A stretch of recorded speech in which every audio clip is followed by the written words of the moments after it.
Hello guys, baha na kay sa amua, hapit na kumubakwit.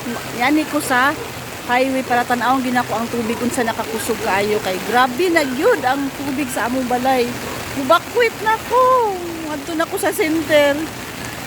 Kay ang baha, ang tubig sa among river nga gikan sa Davao, wala pa siya ni hubas. Nya karon ni ulan na pud siya kay na low pressure.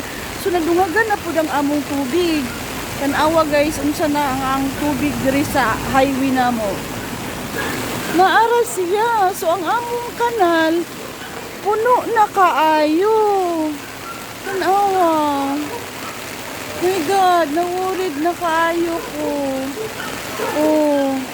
Yang akong balay ubos kaayo. Unsa siya kalawom kaayo. My God. Unsa naman ni oy Ginoo kong Hesukristo tabang diri amo silingan no ang tubig nila na nasa sulod niya amo paduong adto so ang tubig diri sa highway nagkaanam-anam niya siya pasud ngadto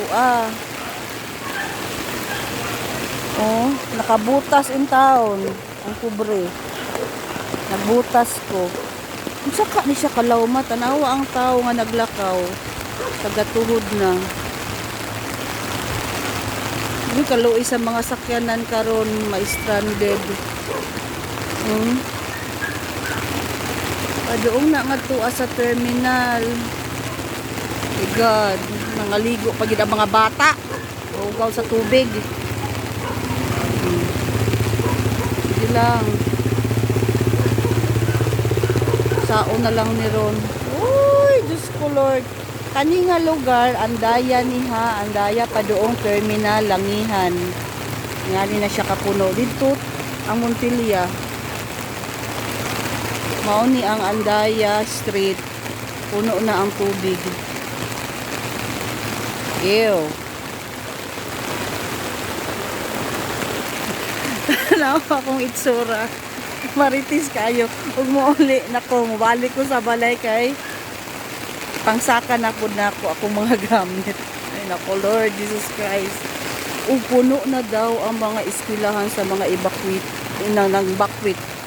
Saan na lang pasensya na guys sa itsura ko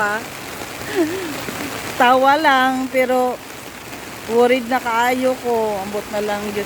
O amping ang mga taga-Butuan amping in town mo. Basta mauna to akong update sa Montilla puno na kay ang tubig. Sa Andaya, padung sa among balay. Naghakot na ko. Okay. Anytime.